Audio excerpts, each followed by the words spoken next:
ఆంధ్రప్రదేశ్ హామీలపై ప్రధాని మోదీకి సోనియా గాంధీ లేఖ.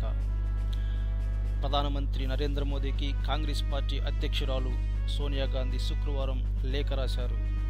ఆంధ్రప్రదేశ్ పునర్విభజన చట్టం ప్రకారం ఇచ్చిన అన్ని హామీలను వెంటనే నెరవేర్చాలని, ఆంధ్రప్రదేశ్కు ప్రత్యేక హోదా కల్పించాలంటూ ఆమె తన లేఖలో కోరినట్లు తెలుస్తుంది.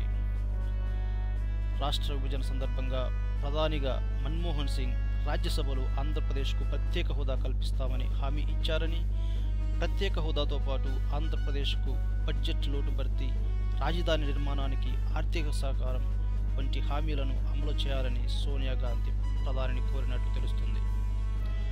వీటితో పాటు రైల్వే బడ్జెట్లో ఏపీకి ప్రాధాన్యత ఇచ్చి భారీగా నిధులు కేటాయించాలని ఆమె తన లేఖలో కోరినట్టు తెలుస్తుంది. ఇప్పటికే ప్రతిపక్ష పార్టీలు ఏపీ ప్రత్యేక హోదాతో పాటు స్పెషల్ ప్యాకేజీకి సంబంధించి తమ వాదనలను వినిపిస్తున్న నేపథ్యంలో తాజాగా సోనియా గాంధీ ప్రధానికి రాసిన లేఖ ప్రాధాన్యతను సంతరించుకుందని చెప్పవచ్చు.